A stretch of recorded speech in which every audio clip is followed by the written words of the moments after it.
Il y a quelques années, je crois que c'est 2 ou 3 ans, Bob Garcia avait écrit un livre qui devait s'appeler Le Testament de Sherlock Holmes, c'est paru aux éditions en livre de poche là maintenant, qui était un pastiche de Conan Doyle. C'était super bien foutu, le suspense, les crimes étaient absolument abominables, vous retrouviez dans Londres du 19e siècle.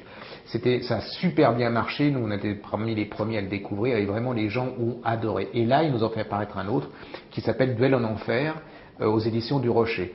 L'histoire elle est simple, Sherlock Holmes est mort depuis quelques années, le docteur Watson il est plus très bien, il perd un peu la tête, et l'éditeur des histoires de Sherlock Holmes découvre une chose assez bizarre, c'est que pendant 2 ans, il se passe rien dans la vie de Sherlock Holmes. Donc il va voir le docteur Watson qui, contre une forte somme, le monsieur, lui avoue qu'il va lui donner le journal son journal.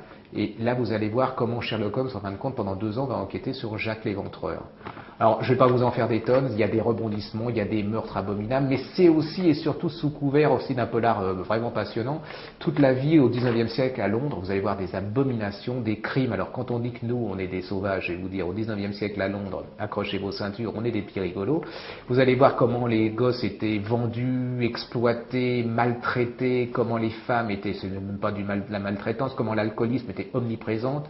Vous allez voir comment les victoriens de la classe bourgeoise profitaient de ces petits-enfants, de ces femmes, comment la perversité était de partout. C'est un excellent bouquin. Ceux qui connaissent pas trop Jack l'Éventreur, vous allez redécouvrir toute l'histoire de Jack l'Éventreur, les différentes pistes. Vous allez voir comment les médecins sont omniprésents dans ce roman et dans ce crime, parce que les crimes étaient très chirurgicaux, quoi. Il reste vraiment, on n'a jamais vraiment su qui était Jack l'Éventreur. C'est passionnant, c'est bien foutu, c'est sans prétention. Vous achetez le premier et le deuxième en livre de poche, et parfait cadeau pour les fêtes.